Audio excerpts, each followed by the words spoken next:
병원으로 가는 버스를 탈 때마다 마음이 먼저 무거워집니다. 몸 때문이 아니라 말 못하는 것들 때문입니다. 괜히 또 아이들한테 말해서 집만 되는 건 아닐까? 그래서 오늘도 혼자입니다. 무릎이 욱신거려 계단 내려갈 때마다 잠깐씩 숨을 고르면서도 누구에게도 연락을 하지 않습니다. 자식들이 모를 뿐 나는 늘 병원을 혼자 다녔습니다.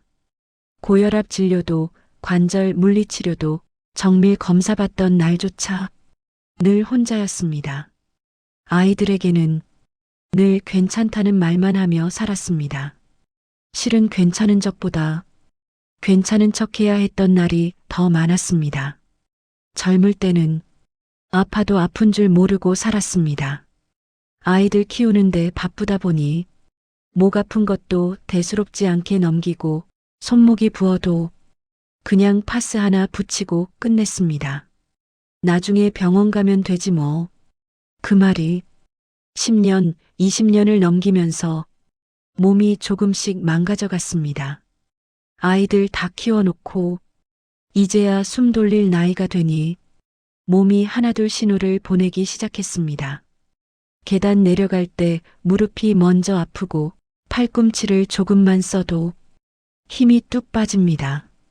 예전 같으면 아이들에게 전화부터 했을 겁니다. 엄마 무릎이 좀 아프다. 그런데 어느 순간부터 그 말을 하지 않게 됐습니다. 아이들이 다 바쁘다는 걸 알기 때문입니다. 아들은 회사에서 야근 많고 딸은 아이 키우느라 정신이 없습니다. 전화해서 몸이 좀 안 좋다는 말을 꺼내면 그들 목소리가 먼저 초조해집니다. 병원 가셨어요? 지금 어디가 아픈 건데요? 그 말 듣는 순간 괜히 죄인 된 기분이 들었습니다.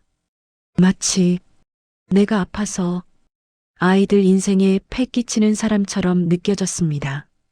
그날 이후로 전화는 안부만 묻는 용도로 바뀌었습니다.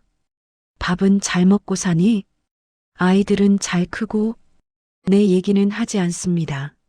말 꺼냈다가 아이들 걱정만 키울까봐 괜히 마음짐만 얹을까봐 그래서 병원 가는 날도 늘 혼자입니다.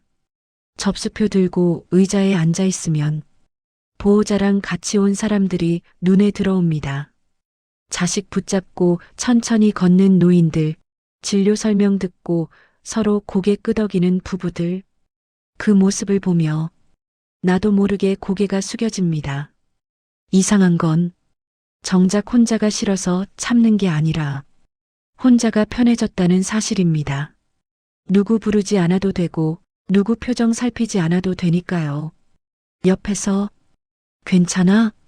묻는 소리를 들으면 괜히 더 괜찮지 않은 척해야 할 것 같고 몸보다 마음부터 설명해야 할 것 같아서 차라리 혼자가 낫다고 생각합니다. 서류 들고 검사실 왔다 갔다 하면서도 익숙해진 고독 속에서 대기 시간을 보냅니다. 이젠 대기석에 앉아 있으면 주변 소리보다 내 숨소리만 더 크게 들립니다. 엄마, 괜찮지?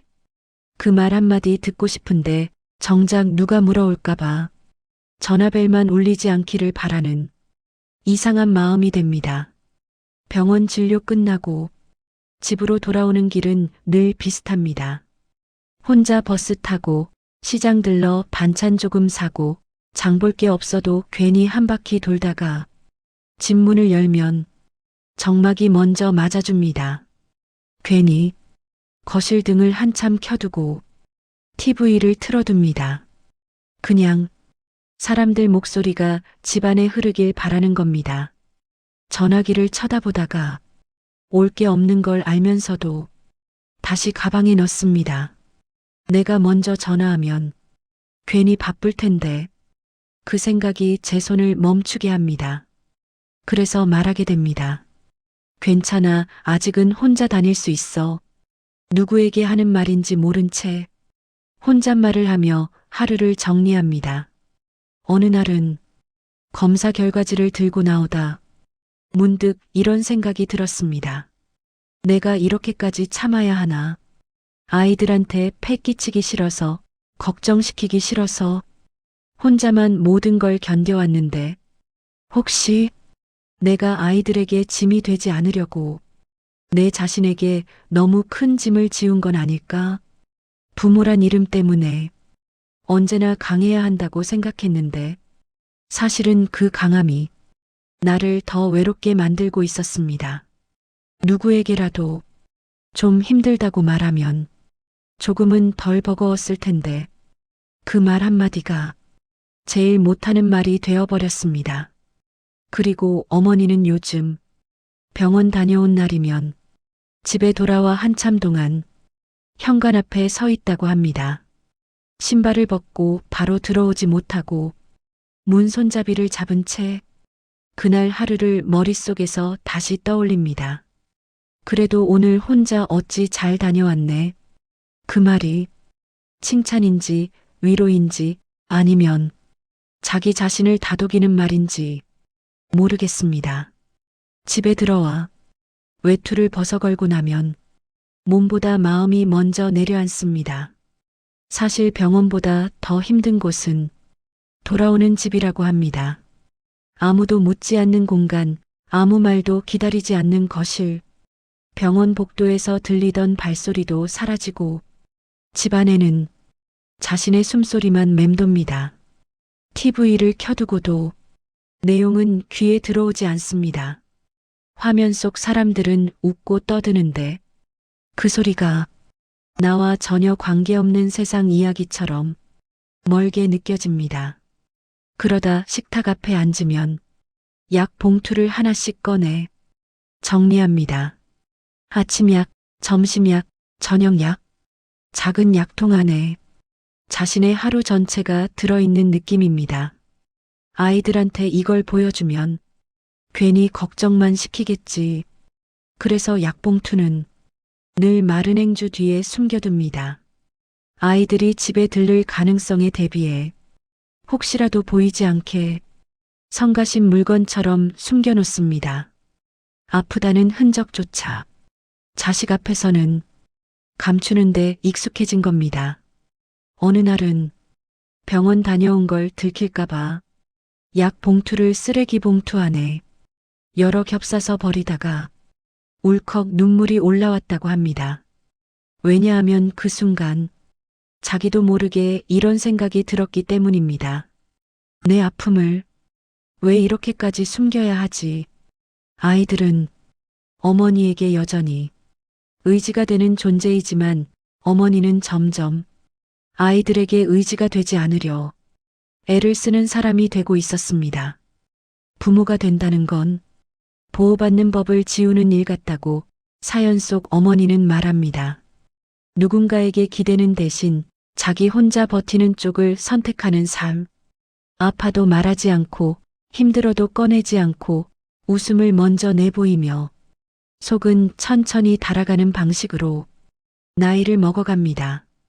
그러다 가끔 문득 몸보다 더 아픈 게 나를 필요로 하는 사람이 줄어드는 기분이라고 느껴집니다. 자식들이 잘 지내는 걸 보면 기쁘면서도 동시에 내 역할은 이제 끝난 걸까? 그런 질문이 조용히 마음에 남습니다.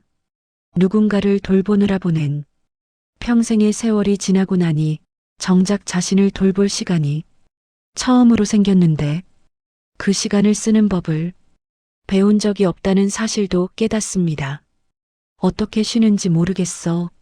어떻게 부탁하는지도 모르겠어. 그게 사연 속 어머니의 가장 솔직한 고백입니다. 병원을 혼자 다니는 이유는 강해서도 아니고 의지가 세서도 아닙니다. 그저 누군가에게 폐가 되는 걸 너무 오래 걱정하며 살아온 사람이 습관일 뿐입니다. 그러나 어머니는 요즘 조금씩 연습한다고 합니다.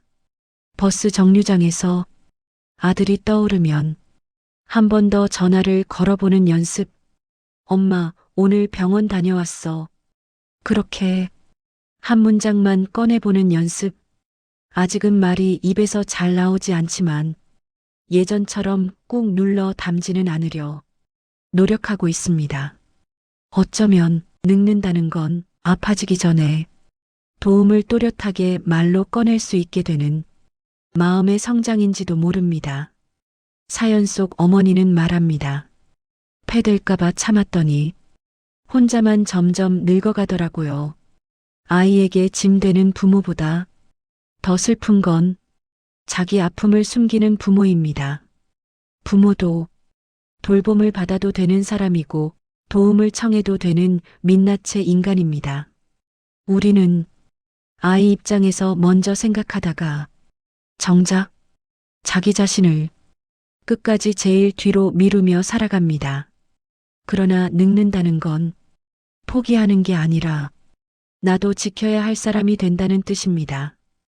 혼자만 참고 계신 분이 있다면 오늘만큼은 전화 한 통쯤 걸어도 됩니다. 엄마가 좀 힘들다. 이 말은 자녀에게 짐이 아니라 마음을 건네는 작은 용기입니다. 아껴온 사랑을 조심스레 내보이는 방법일 뿐입니다. 이 이야기가 마음에 닿으셨다면 구독해 두시고 내일도 이어서 들어주세요.